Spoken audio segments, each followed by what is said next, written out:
Olá, meu nome é Eduardo Batista, sou consultor em telecom e hoje vou falar sobre o sincronismo na rede de telecomunicações. No início, a gente tinha muitos canais dedicados, né? Era basicamente, eu posso falar, um FDM, era multiplexação por divisão de tempo. Aqui, ó, o FDM. Então, a gente tinha circuitos dedicados. A linha preta aqui seria uma linha única dedicada. Você poderia ter vários circuitos dedicados.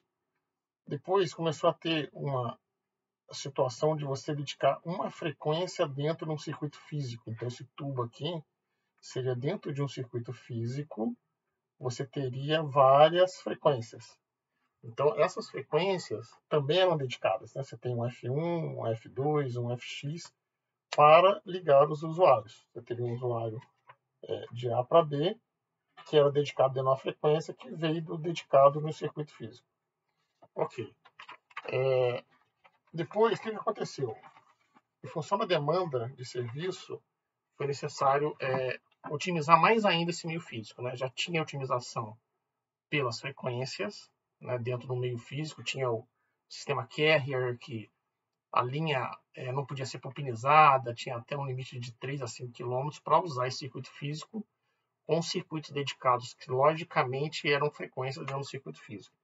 Aí veio o TDM. Né? O TDM é uma divisão no tempo. Então você tem um seletor que usa um circuito físico, você tem um seletor que usa um único circuito físico nesse exemplo, onde você liga o usuário vermelho ao outro vermelho, sincronizado no tempo. Né? Você tem que ter esse sincronismo aqui no tempo.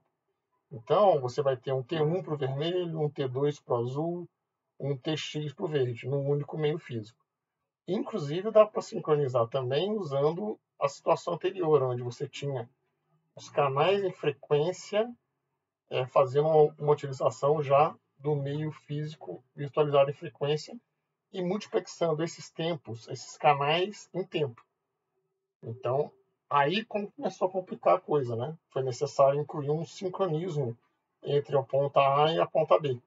Pode ser manual, não, se você pensar que alguém consegue comutar, né, aquelas mesas de telefone, peraí, TS1, né?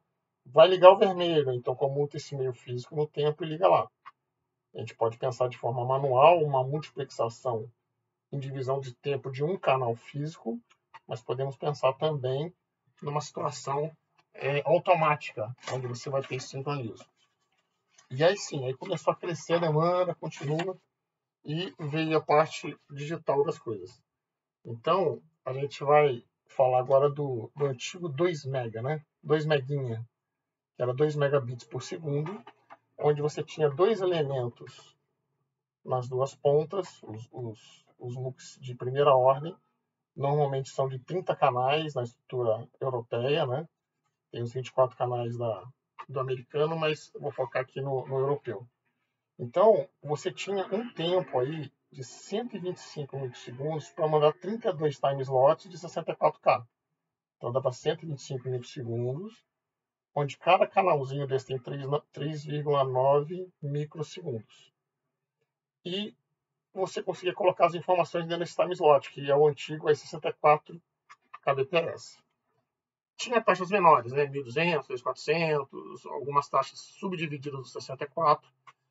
Esse 64K veio no começo pelos conversores, os chips de conversor de voz, que convertia aí para usar 8 bits em 64K. Isso reduziu muito, teve muita melhora, mas a base era essa. E com essa digitalização, aí sim, começou a complicar, né? Aumentar a exigência do sincronismo. Então, o que você fazia? Normalmente você tinha um master, esse cara era um master e esse era um slave. Então, esse cara mandava o sincronismo, esse pegava o sincronismo da rede de dados que vinha e reenviava. Por quê? Porque na hora que você emite o canal 0, o outro depois tem que ler o canal 0. Não pode ler o canal 1 ou 2, não pode ter um jitter, né, jitterizar na leitura dos canais. Então, esse conceito de master e slave é importante. Tem situações em que você está realizando duas centrais e aí as duas poderiam ser master.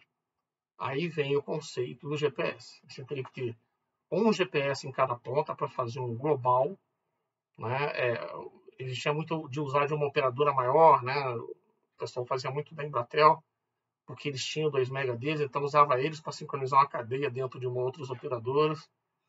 Porque se os dois são masters, né? Então os dois têm que estar sincronizados por alguma coisa externa, que seria a antena de GPS ou um relógio atômico que também era usado. O pessoal tinha relógio atômico ou não tinha GPS, mas você tem que ter um sistema que consiga precisar em vários pontos sem se falarem, que aí seria o sistema atômico ou o sistema de GPS para poder ter 2 masters.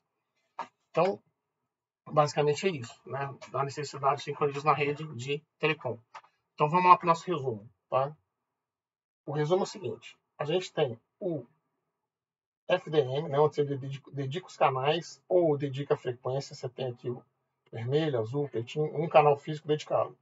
Depois você tem o TDM, onde você dedica um compartilhamento do tempo, né? O canal dedicado é compartilhado em tempo, pode ser no físico ou na frequência. E aí veio o 2 meguinha lá, o PDH e SDH, que aumentou a necessidade de precisão e criou o conceito de master e slave. Então é isso aí, gente. Compartilhar conhecimento e informação nos faz aprender. Comente, compartilhe e deixe o like.